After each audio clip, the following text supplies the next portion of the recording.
kita ditempa dengan masa itu ya, ditempa sehingga ya mental kita terlatih, terus kita juga jadi nggak manja ya kan. Sekarang ada juga yang manja ya, pokoknya ruangannya harus begini, soundnya harus begini, gue Kita nggak bisa milih ya.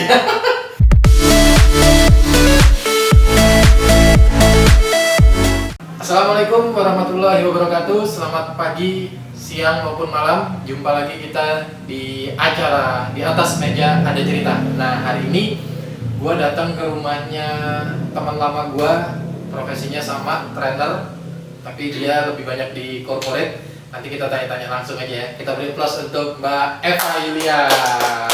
Mbak, apa kabar?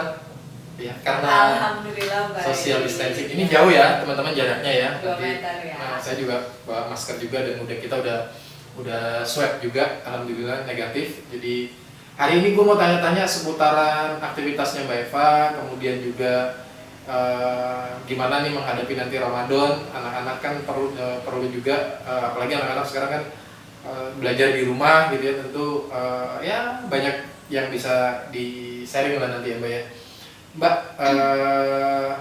gua kenal, kita ngomongnya udah gua lu sih ya. Gua kenal lu dari tahun berapa sih Mbak? Tahun 2010. 2010? 2010 pertengahan lah ya. 2010 pertengahan. Waktu itu di mana ya? Waktu itu di Anugerah ya. Oh, Anugerah Consulting Ya. miliknya si Babe, Ya, itulah ya, Babe lah ya. guru kita gitu. Nah teman-teman, gue itu dulu sebelum bisa ngisi training sampai sekarang gitu ya, udah ya alhamdulillah udah kemana-mana. Dulu tuh gue belajar di kelasnya orang ini.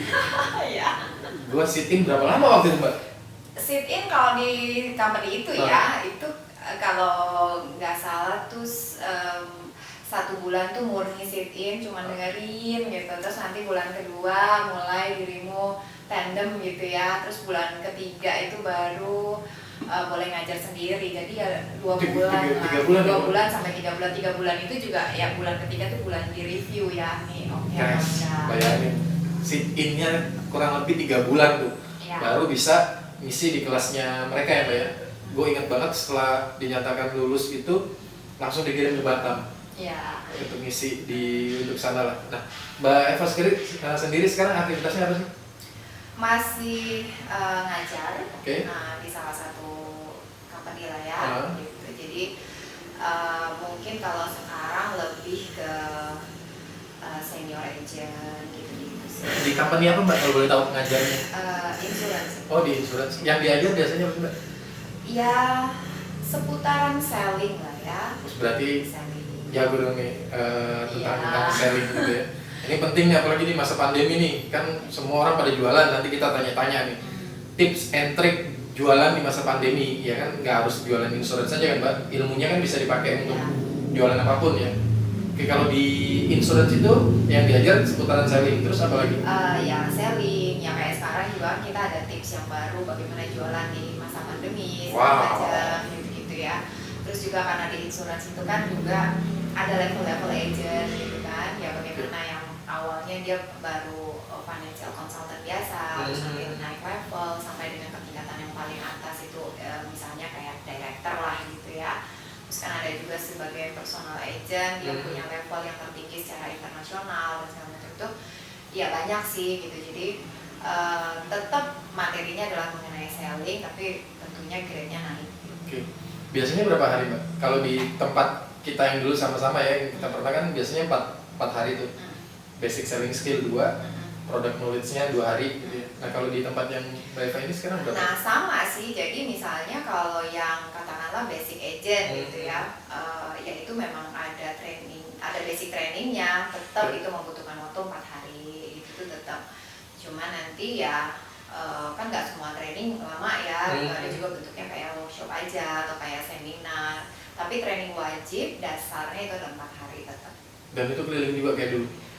Sebelum pandemi deh. Sebelum pandemi tetap ya. Keliling juga. Keliling ya, mak toyib lah ya, gitu Ya, ya. kelihatan Tetap rumah, ya, gitu. rumah kurang sentuhan wanita ya.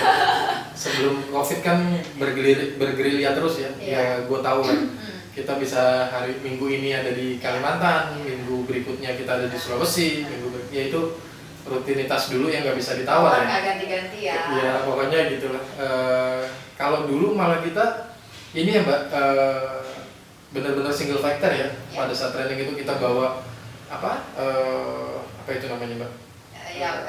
Modul ya? Modul dan segala macam. Karena kalau dulu kan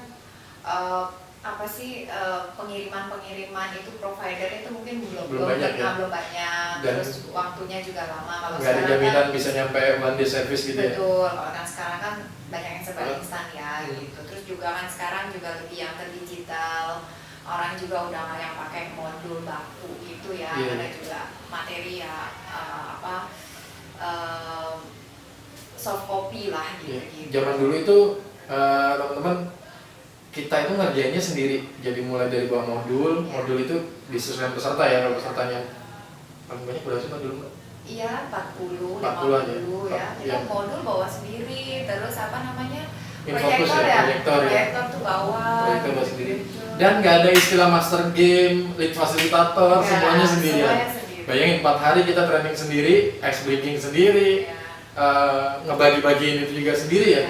Semua lah ya. Makanya wajar kalau mentalnya udah terlatih ya.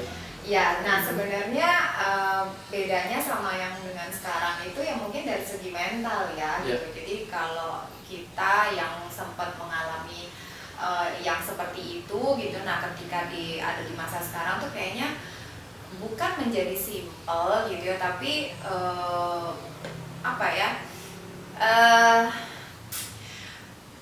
ya mungkin secara fisik ya.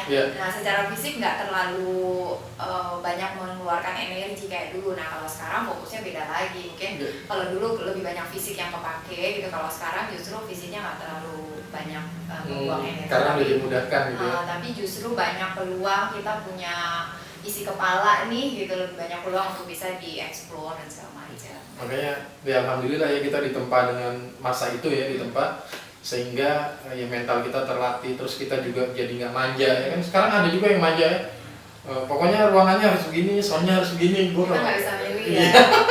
Kalau dulu kita seadanya Mbak, di ruko, di rumah makan. Di rumah makan ya betul. Iya. Pernah juga listrik mati seharian gitu, dan kita tetap aja training running tetap meskipun laptopnya di gitu ya Mbak, ditunjukin ke audiens gitu. Ya itulah suka duka kita dulu kalau ingat-ingat masa dulu ya Mbak ya, tapi ya kita alhamdulillah bisa ngambil pelajarannya dan kita nikmatin sekarang ya. Jadi bukan trainer yang kaleng-kaleng, bukan yang manja-manja gitu. Teman-teman nanti kalau mau belajar tentang sailing nanti kita bahas lebih dalam lagi sama Mbak Eva gitu ya. Amin insyaallah. Nah Mbak, berkaitan tadi itu kan udah teman-teman udah tahu ya backgroundnya Mbak Eva adalah trainer yang memang spesialisasinya di sailing ya, ada teknik-teknik penjualan, siklus penjualan. Nah tadi kan di awal sempat kita sampaikan nih di masa pandemi ini strategi penjualannya itu sama atau beda? Pada dasarnya basically-nya gitu ya penjualan tuh sama aja. Cuma kan sekarang pendekatannya kan beda, ya kan. Kalau dulu kan kita ketemu orang, ya kan, berarti secara interaksi itu lebih banyak, gitu. Nah tapi mungkin kalau dulu mau ketemu orang susah, iya kan, gitu. Jadi mau sampai ketemu sama orang itu perlu perjuangan juga. Nah, kalau sekarang kan sebenarnya mau ketemu orang tuh bisa dikatakan hampir udah nggak ada alasan. Karena pertama, semua orang punya gadget dan sekarang semua aktivitas itu menggunakan gadget, kan? Jadi sebenarnya peluang kita mau ketemu orang di kondisi kayak sekarang ini itu jauh lebih besar peluangnya. Bahkan kalau dulu kan untuk mengumpulkan orang dalam satu waktu itu kan lebih sulit.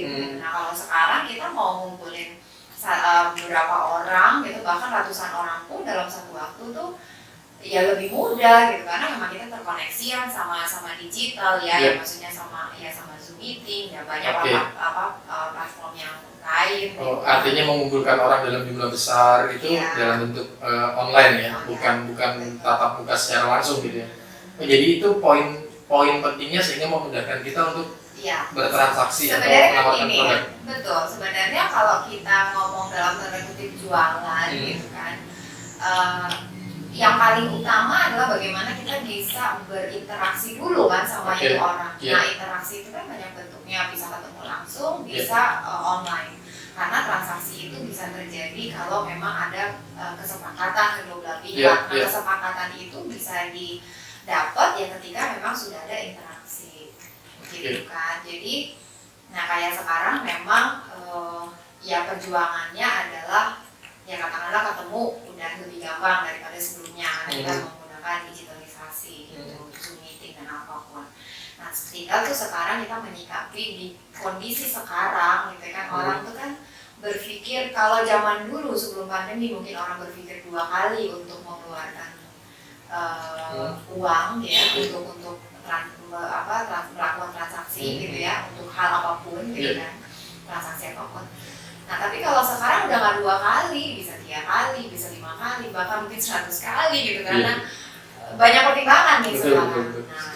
Nah, tipsnya sekarang adalah kita memang memberikan sesuatu yang memang benar-benar manfaat untuk mereka gitu ya di masa yang akan datang. Yang benefitnya jelas gitu ya. Benefitnya jelas dan memang sesuai dengan kemampuan. Nah, ini nih karena kan kita yang namanya jualan kita pasti punya benefit juga dong buat kita gitu. Karena kita lebih melihat nih kalau gue jual ini gue dapat berapa nih, gitu kan, sehingga terpaku kepada apa yang akan gue dapetin. Tapi sebenarnya kan harusnya kita fokusnya justru kepada benefit apa yang bisa didapetin sama si pembeli tersebut. Gitu. Karena kalau memang benefitnya itu bagus, benefitnya manfaat, benefitnya memang membawa kemaslahatan lah bagi si orang yang beli gitu ya, bagi keluarganya, bagi masa depannya. Ya aku pikir sih orang pasti akan setuju. Ya meskipun memang butuh proses ya. Karena kan segala sesuatu orang mesti hitung-hitung dulu dong, gitu dipikirin dulu, dipertimbangkan dengan keluarga dan segala macam. Tapi intinya adalah tidak menutup kemungkinan orang untuk bertransaksi di masa sekarang. Berarti nggak ada alasan ya buat kita nggak ngejual gitu ya di kondisi pandemi karena banyak cara. Nah, pertanyaan gue berikutnya adalah gimana sih Mbak cara kita ngedeketin orang gitu ya, umpamanya gue nih, gue juga punya produk lah, gue jualan apa masker lah atau apa lah gitu. Nah, gimana sih caranya gue masarin ke circle gue gitu? Kan kadang kan gini Pak, kita tuh jarang komunikasi sama teman kita gitu ya. Tiba-tiba kita komunikasi dan nawarin jualan gitu rasanya kayak gimana gitu. Nah, menurut Eva tuh apa ya udah lakuin aja atau memang ada cara lain? Nah, ini kan banyak nih tantangan ini. Ya kayak sama ya, maksudnya nggak meskipun di dunia sales gitu sering juga ngalamin gitu tiba-tiba lama nggak kontak gitu ya, tiba-tiba kontak ajak ketemu, ya jujur aja kita juga manusia biasa, mau trainer kayak apapun juga manusia biasa gitu kan, mau ngajarin selling sepakar apapun kita manusia biasa, ada perasaan begini kok tiba-tiba nah itu ya pasti yang sering kejadian gitu. Nah, justru dari sini tuh kita ya gue bilang sih ini memang momen kita buat belajar. Yang pertama bahwa jangan pernah kita lost kontak sama orang. Ya kan? Ingat, jangan pernah lost kontak. Iya, jangan pernah lost kontak sama orang. Meskipun cuman nge-like foto di Facebook gitu ya, di Instagram, say hi. Intinya jangan sampai lost kontak lah gitu. Nah, kayak sekarang kan kehidupan kita dengan yang namanya digital, sosial media itu kan kayak gak punya rahasia ya. Bener gak sih? Betul, kan? Kita jalan kemana, makan apa, lagi kemana gitu, lagi sama siapa, lagi ngerjain apa, lagi sehat apa enggak, itu kan tahu ya. Nah, maksudnya momen-momen itu harusnya kita manfaatin buat kita saling terkoneksi lah, meskipun cuma sakit misalnya gitu ya, lekas sembuh ya apa gitu, sehingga satu sama lain tuh merasa bahwa ada koneksi dan suatu saat kontak bener misalnya private lah gitu lewat WA misalnya japri gitu, kita nggak terlalu kaget. Nah itu sih intinya. Nggak kaget dan nggak canggung. Ya, ada apa nih, paling nggak kayak gitu. Jadi ya itu kunci pertama, jangan pernah lost kontak. Nah yang kedua apa tadi pertanyaannya? Jadi lupa ya. yang pertama kan hubungin orang gitu kan. Nah itu yang pertama ya. Nah Kalau ya jangan pernah lost kontak, tapi kalau emang udah kadung lost kontak, Nah memulainya itu gimana? memulainya ya kalau secara pribadi gue saran sih nggak yang ujung-ujung langsung apa kabar, ketemu yuk segala macem gitu. Pertama mungkin hal yang paling simpel, cari dia punya sosial media. Mungkin kita ketemenan sama dia di IG, temenan sama dia di WA gitu kan, temenan sama dia di Facebook. Cari momen dimana kita bisa berinteraksi sebelum mau kontak ada sesuatu ya. Misalnya contoh deh udah 3 bulan setahun nggak kontak sama Mas David, tiba-tiba keinget ada sesuatu yang sebenarnya cocok nih buat Mas David nih gitu kan, tapi aduh gak enak ya mau nawarin gitu.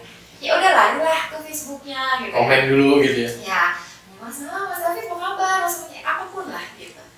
Nah mungkin nggak langsung sehari ini komen besok langsung kontak ya, tetap aja terkejut. Gitu. Berarti butuh kesabaran juga dong. Oh iya. Nggak bisa hard selling juga dong. Nggak bisa apalagi kayak sekarang. Nah apalagi sebenarnya ya mungkin kalau misalnya kayak masker gitu ya, kalau mau hard selling sih nggak apa-apa karena memang itu hal-hal yang memang orang sangat butuh sekarang. Dan orang cari. Betul. Berarti tergantung produknya juga untuk memutuskan kita hard selling atau soft selling gitu. Iya. Tapi tetap ya nggak yang ujung-ujung Mas David beliin masker kan nggak mungkin ya gitu. Siapa lu? Iya gitu. Mungkin mulai aktif juga di sosial medianya, bikin survei gitu ya, misalnya sejauh mana manfaat masker buat teman-teman, apa kalau mau jual masker gitu. Iya. Ini contoh-contohnya aja.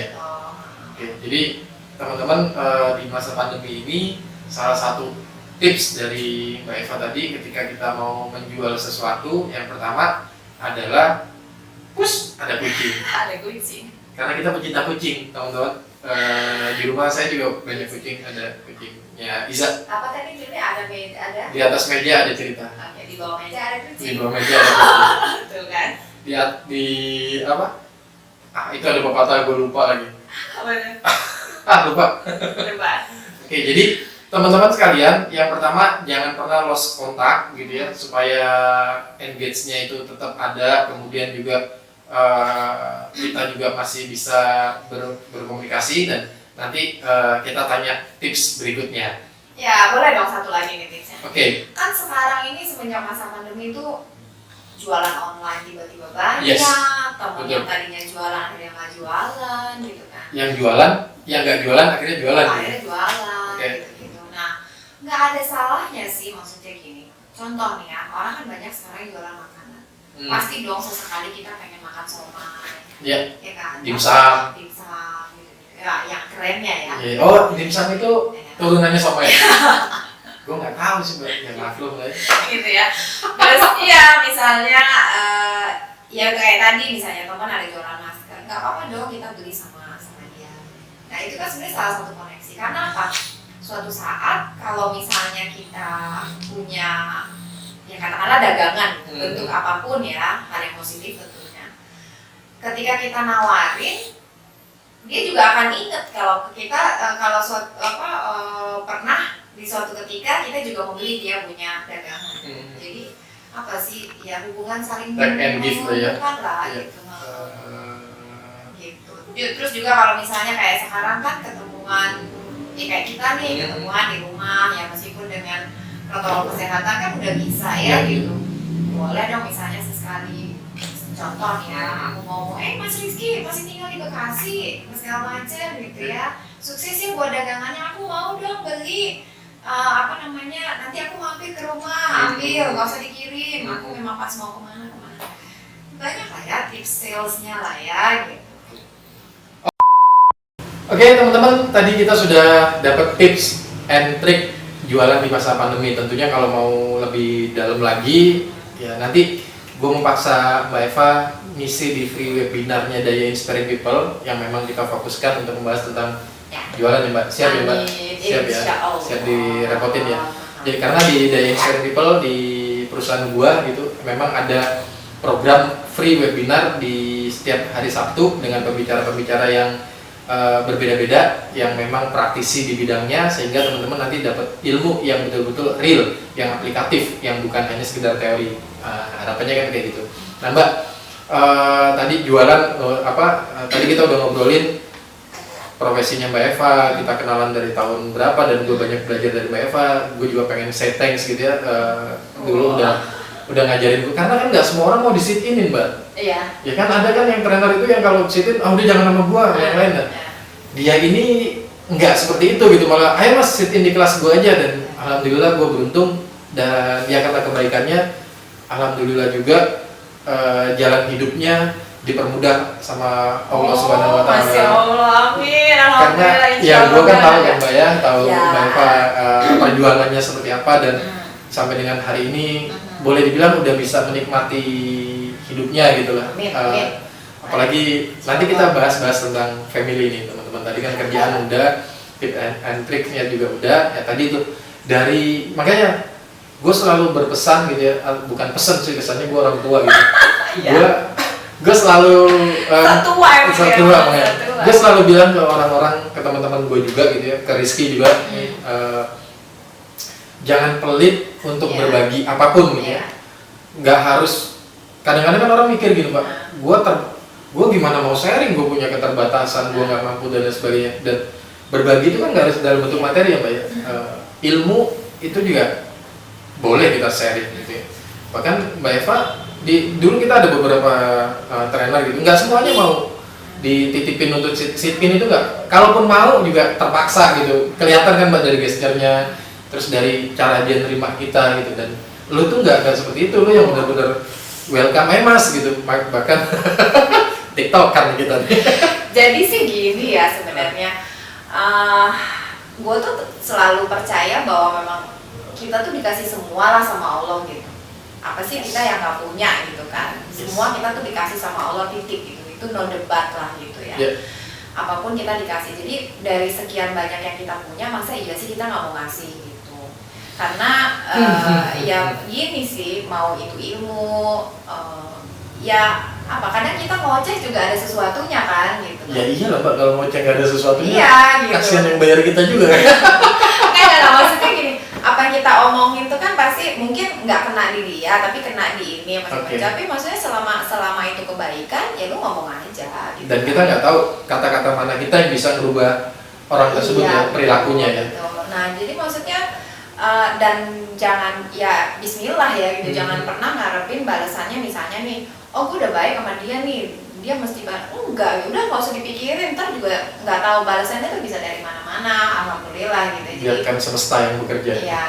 Nah maksudnya kayak gue kenal Mas David kan juga udah dari 2010 ya, gue juga tahu bagaimana awalnya lu sampai sekarang gitu.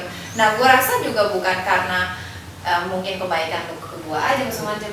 Ya kita pokoknya gini lah, kita nggak pernah tahu ini datangnya dari mana, ya udah bersyukur aja gitu.